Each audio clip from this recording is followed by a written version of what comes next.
भगवते वासुदेवाय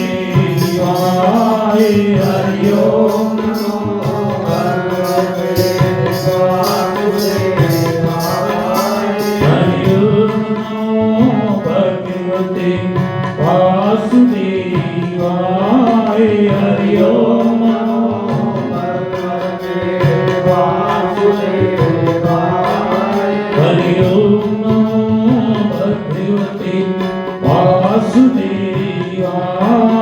हरि ओम नमो भगवते वासुदेवाय हरि ओम नमो भगवते वासुदेवाय हरि ओम नमो भगवते वासुदेवाय वासुदेवाय श्री कृष्णदेवाय वासुदेवाय श्री कृष्णदेवाय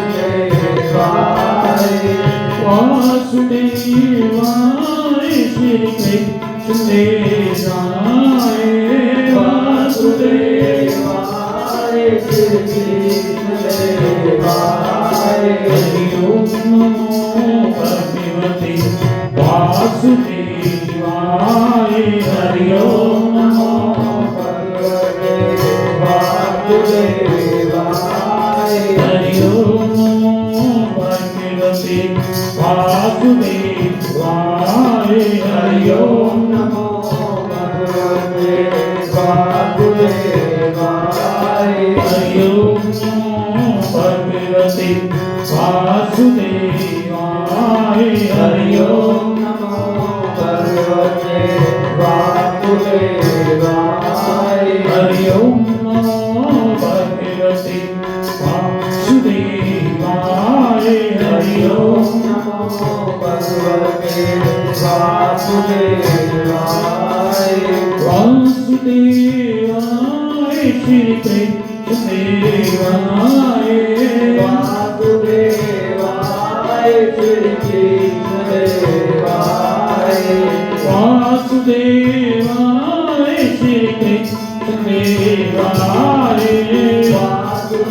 वासुदेवाय श्री कृष्णदेवाय हरि ओम नमो भगवते वासुदेवाय हरि ओम नमो भगवते वासुदेवाय हरि ओम नमो भगवते वासुदेवाय हरि ओम नमो भगवते वासुदेवाय। तुलसियापति रामचंद्र महाराज की जय। उमापति महादेव की जय। राधे कृष्ण चंद्र महाराज की जय। पवन सुत हनुमान की जय। राधे कृष्ण चंद्र महाराज की जय। श्री सतीबाई सैदास महाराज की जय। मनसई नामदास महाराज की जय।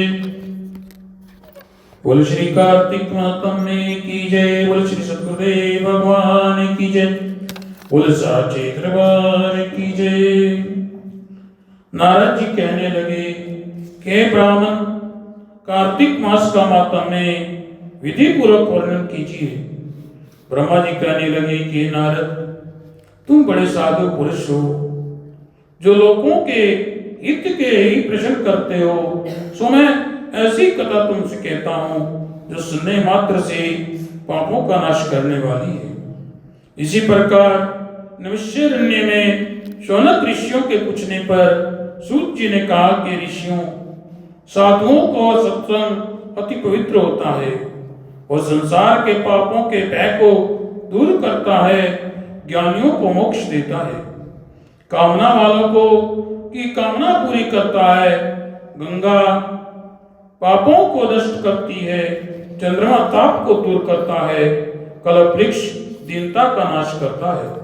परंतु साधु का संग पाप, ताप और दीनता को तीनों को हर लेता है। इसका आधा क्षण भी मोक्ष को देने वाला हो सकता है। इतनी बात सुनकर सोनक ऋषि महात्मा सूत जी से कहने लगे कि महाराज, कार्तिक का महात्म्य इतिहास तथा प्रसंग सहित विस्तार पूर्वक वर्णन कीजिए। तो सूत जी कहने लगे कि ऋषियों, एक समय भगवान श्री कृष्ण से कमल नेत्र वाली श्री सत्यभामा जी पूछने लगी कि महाराज, मैं धन्य हूँ और मेरे माता पिता भी धन्य हैं, जिनके ऐसी कन्या उत्पन्न हुई जिसके पति आप भगवान हुए, और 16,108 रानियों में मैं सबसे अधिक मुझे प्यार करते हैं। जिस कल्प वृक्ष की पृथ्वी के लोग बात तक नहीं जानते, वह मेरे आंगन में लगा हुआ है। मैं आपसे एक बात पूछना चाहती हूँ, आशा है आप मेरे हित के लिए ये बात बतलाएंगे। इतनी बात सत्यभामा की सुनकर भगवान श्री कृष्ण उनका हाथ पकड़कर कल्प के वृक्ष के नीचे ले गए और बड़े स्नेह से कहने लगे कि सत्यभामे, सब रानियों से अधिक तुम मुझको प्यारी हो। तुम्हारे स्नेहवशी मैंने इंद्र से भी विरोध करके ये कल्प वृक्ष स्वर्ग से लाकर तुम्हारे आंगन में लगाया। मैं तुम्हारे लिए अधे भी दे सकता हूँ, अकुत्थे भी कह सकता हूँ, इसलिए तुम पूछो, मैं गुप्त से गुप्त बात भी बतलाऊंगा। सत्यभामा कहने लगी कि स्वामी, पहले जन्म में मैंने कौन सा पुण्य किया था जिससे मैं आपकी अर्धांगिनी बनी, गरुड़ पर बैठकर आपके साथ इंद्र आदि लोकों में भी जा सकती हूँ। मैं कौन थी, किसी कैसी कन्या थी, आप विस्तार पूर्वक सब वृत्तांत मुझसे कहिए।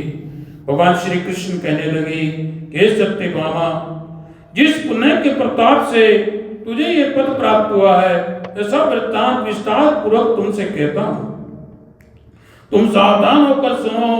पहले शुद्ध युग के अंत में मायापुरी में अत्रि कुल में वेद और शास्त्रों को जानने वाला देव शर्मा नाम का एक ब्राह्मण था। वह सूर्य का बड़ा भक्त था। नित्य ही अग्नि और अतिथि की सेवा करता हुआ सूर्य की आराधना करता था। उसके कोई पुत्र नहीं था, किंतु बड़ी आयु में उसके कन्या उत्पन्न हुई जिसका नाम गुणवती था। उसका विवाह उसने चंद्र नामक अपने एक शिष्य के साथ कर दिया, जिससे वह पुत्रवत प्रेम करता था। एक समय वह हिमाचल के समीप वन में लकड़ियां लेने के लिए अपने जमाता के सहित गया। वन में इधर उधर फिरते हुए उन्होंने वहां एक महाभयंकर राक्षस देखा। राक्षस को देखते ही भय के मारे उनके सब अंग शीतल हो गए तथा भागने में असमर्थ वे दोनों शवशुर और जमाता उस राक्षस के हाथों से मारे गए। फिर उस चित्र के प्रभाव और अपने पुण्य कर्मों के कारण हमारे बैकुंठ धाम को पधारे, क्योंकि जैसे मेघ में बरसा हुआ जल सब नदियों द्वारा बहकर समुद्र को प्राप्त होता है, वैसे ही चाहे शिव, गणेश जी, सूर्य, दुर्गा या विष्णु किसी भी देवता का भी पूजन करने वाला प्राणी मुझे ही प्राप्त होता है। ऐसे ही वे सूर्य के भक्त दोनों हमारे दूतों द्वारा दिव्य विमान में बैठकर बैकुंठ धाम को प्राप्त हुए। उनके मरने का वृतांत सुनकर उनकी कन्या गुणवती बड़ा विलाप करने लगी। हे पिता, हे पति, तुम मुझको छोड़कर कहाँ चले गए? मेरे अन्न तथा वस्त्र का प्रबंध कैसे होगा? मैं कहाँ जाऊं, कहाँ रहूं? मेरा कोई ठिकाना ना रहा। इस प्रकार विलाप करती हुई कटहल वृक्ष की तरह मूर्छा खाकर पृथ्वी पर गिर गई, और जब कुछ चेतना आई तो उसने घर का सामान बेचकर उन दोनों का की अंत्येष्टि क्रिया की तथा मेरी भक्ति में सदा तत्पर रहते हुए एकादशी और कार्तिक के व्रत करती रही। ये दोनों ही व्रत मुझे अति प्यारे हैं। मुक्ति, धन, दाने और ऐश्वर्य के देने वाले हैं। कार्तिक मास में तुला के सूर्य में जो प्रातः काल स्नान करते हैं, उनके महापातक विनाश को प्राप्त हो जाते हैं। जो मनुष्य कार्तिक मास में स्नान, जागरण, दीप व तुलसी व्रत पालन, भगवान के मंदिर में झाड़ू देना तथा भगवान की पूजा करते हैं, वे जीवन मुक्त हो जाते हैं। जो 3 दिन तक भी इस प्रकार करे तो उसको ऐसा फल मिलता है कि देवता भी उसकी वंदना करते हैं। यदि ये आयु प्राप्त किया जाए तो सब कहना ही क्या है। एक समय एक गुणवती ज्वर से पीड़ित बड़े दुर्बल शरीर वाली कार्तिक मास में गंगा स्नान को गई और गंगा जी के में प्रवेश करते ही शीत के मारे उसकी सारी देह कांपने लगी और वह शीतल हो गई। उसी समय हमारे रूप तुल्य हमारे दूतों द्वारा सुंदर विमानों में बैठकर वैकुंठ धाम में मुझे प्राप्त हुई। ये कार्तिक के व्रत का प्रभाव था। फिर द्वापर में ब्रह्मादिक देवताओं की प्रार्थना से जब हमने पृथ्वी पर आभार उतारने के लिए श्री कृष्ण रूप धारण किया तो उस समय हमारे ही सब देवगण यादवगण और तुम्हारे पिता देव शर्मा सत्राजित हुए, चंद्र शर्मा अक्रूर हुआ, गुणवती तुम सत्यभामा हुई। कार्तिक के व्रत प्रभाव से ही तुम हमारी प्यारी हुई। तुमने अजन्म तुलसी के वृक्ष का पालन किया, इससे तुम्हारे आंगन में कल्प वृक्ष है। जो कार्तिक में तुमने दीप दान दिया था, इसी से तुम्हारे घर में लक्ष्मी स्थित है। जो कार्तिक में तुमने व्रत आदि किए, उसी से तुम हमारी अर्धांगिनी कभी वियोग न सहन करने वाली बनी। जो कोई कार्तिक मास में व्रत आदि करता है वह मुझे तुम्हारे समान ही प्रिय है।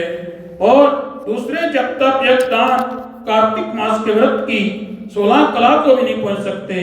हे सत्यभामे, इस प्रकार मैंने तुम्हारे पूर्व जन्म का वृत्तांत सुनाया है कि जिस पूर्व जन्म में तुमने जो है कार्तिक मास का व्रत, तुलसी का पूजन और एकादशी का व्रत किया है, इसी से तुम मुझे प्राप्त हुई हो। बोले कार्तिक महात्म्य की जय। बोल श्यामपति रामचंद्र महाराज की जय। बोल मापति महादेव की जय। बोला देव हरे कृष्ण चंद्र महाराज की जय। बोल पवन सुत हनुमान की जय। बोल श्री सतीबाई सहिदास महाराज की जय। बोल साचे दरबार की जय।